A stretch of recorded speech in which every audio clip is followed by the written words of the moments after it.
Waalaikumsalam. Oh, Mbak Sila. Sini masuk. Masuk nggak apa-apa sini.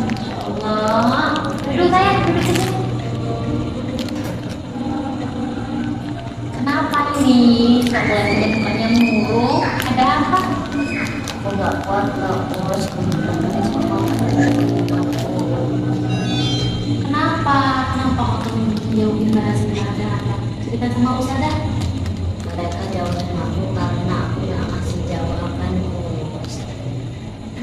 Jadi Mbak Sila datang ke sini karena teman-teman jauhin Mbak Sila karena kemarin pas waktu ujian Mbak Sila nggak ngasih jawaban ke teman-teman.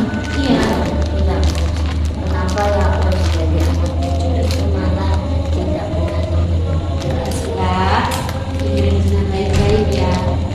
Apa yang Mbak Sila lakuin itu sudah benar. Mbak Sila melakukan sebuah hal yang benar. Dengan Mbak Sila tidak memberikan jawaban ke teman-teman kalian, Mbak Sila juga menyelamatkan kawan-kawan Mbak Sila dari perbuatan dosa. Mbak Sila itu sudah hebat. Akui Mbak Sila itu hebat. Tapi rasanya sakit dijauhin. Iya, ya sebenarnya juga bisa tahu perasaannya Mbak Sila itu gimana. Dijauhin kawan, nggak ditemani. Ini sudah ya, Mbak Sila itu hebat. Mbak Sila sudah mau datang ke sini, sudah mencerita terus ada, sudah mempertahankan pikiran Mbak Sila. Inilah kasih jempol buat Mbak Sila. Mbak Sila keren. Nah, ini sekarang menurut Mbak Sila, apa yang kira-kira baik agar teman-teman Mbak Sila itu nggak jauhin teman Mbak Sila lagi? Kira-kira gimana menurut Mbak Sila? Nggak tahu ya usahanya juga. Nah, coba sama tanya sama Mbak Sila. Kemarin pas waktu ujian, Mbak Sila ketika teman-teman minta jawaban, Mbak Sila bilangnya gimana? Mbak Sila, aku minta jawabannya Sil, nomor ini. Nah, Mbak Sila jawabnya gimana pas waktu itu? Oh, langsung aja nggak boleh gitu. Nah, ini sekarang coba Mbak Sila pakai bahasa hati ngomong ke teman-teman Mbak Sila. Caranya gini, aku tuh sayang loh sama kalian. Aku tuh nggak mau kita sama-sama berbuat dosa. Nanti aku bakal ngajarin kalian sampai bisa. Janji deh aku bakal ngajarin kalian sampai bisa. Tapi kalau buat ngasih jawaban, aku nggak bisa. Mbak Sila ngomong pelan-pelan dengan Mbak Sila nanti. Oh iya, nanti aku coba. Ya, coba dicoba ya. Bisa nanti teman-teman Mbak Sila masih berbagi jauhin Mbak Sila. Nanti Mbak Sila buka ke Ustazah, Mbak Sila ngomong ke Ustazah.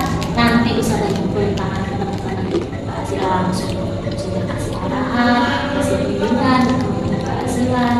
Misalnya mencontek itu bukan perbuatan yang baik, apalagi kok sampai menjauhi kawannya. Mbak Sila sampai nggak dikawani kan kayak gitu, juga rugi kan ke teman-teman Mbak Sila. Mbak Sila juga merasa sakit kan kayak gitu. Nanti Ustazah yang tangan, Ustazah ngomong ke teman-teman Mbak Sila langsung.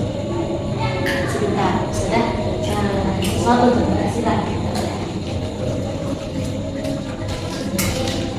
Ini buat Mbak Sila sebagai tanda apresiasi buat Ustazah. Nah, Mbak Sila tetap mau jujur, juga Mbak Sila sudah berani datang ke sini cerita sama Ustazah. Ini buat Mbak Sila.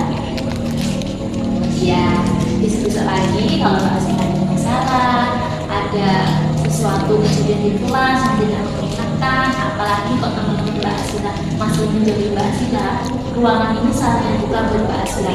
Mbak Sila cerita sama Ustazah, ngomong ke Ustazah, itu sudah bisa aja jempol. Sekarang Mbak Sila boleh kembali ke kelas. Tapi sebelum kembali ke kelas, Mbak Sila dulu tenangkan pikiran, terus nanti masuk ke kelas, jangan takut sama kawan-kawan Mbak Sila. Mbak Sila seperti yang sudah bilang tadi, ngomong pelan-pelan menggunakan bahasa hati. Oke? Ya? Ya, sip. Sila coba jempol deh.